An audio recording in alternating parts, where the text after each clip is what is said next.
Hello everyone, welcome back to my another mini blog. তো গত দুদিন ধরে ছিলাম আমি আমার দিদির কাছে। এখন আমার ফেরার পালা, তাই সকাল সকাল রেডি হয়ে করে নিয়েছিলাম আমি ব্রেকফাস্টটা। দেন চলে গেছিলাম মেট্রো স্টেশনে। এখানে আমি এন্ট্রিও করে নিয়েছি। বেসিক্যালি এটাকে ট্রাভেল ব্লগও বলা যেতে পারে।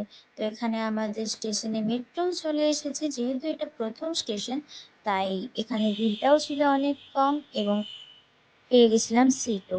দেন আমি এসপ্ল্যানেডে গিয়ে মেট্রো চেঞ্জ করে চলে গেছিলাম হাওড়া স্টেশন, যেখান থেকে নিয়ে নিয়েছিলাম মেদিনীপুর লোকাল।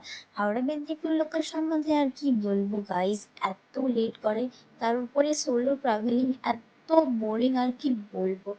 আর কি করা যাবে, তাই একটু সাইড সিনই দেখছিলাম। দেন পেয়ে গেছিল খিদে, দিদি যেটা ব্রেকফাস্টে বানিয়েছিল ওটাই দিয়ে দিয়েছিল টিফিন, সেটাই খেয়ে নিয়েছিলাম। তারপর অবশেষে আমি পৌঁছালাম মেদিনীপুরে। একটু স্বস্তি লাগছে। দেন আমি রুমে গিয়ে করে নিয়েছিলাম শ্যাম্পু। একটু ফ্রেশ লাগছে, শ্যাম্পু করে স্কিন কেয়ার করে নিয়েছি। দেন আমার একটু বেরোনোর ছিল, কিছু কাজ ছিল, তাই আমি টোটোতে করে চলে গেছি আমার গন্তব্যস্থলে। ওখান থেকে ফিরে আমি একটু রেস্ট নিয়ে নিয়েছিলাম। সন্ধ্যাবেলা ঘুম থেকে উঠে পড়ে নিয়েছিলাম একটু বই। দেন ডিনার করে ঘুমিয়ে পড়েছিলাম। আজকের মতো এইটুকুই, চলো বাই।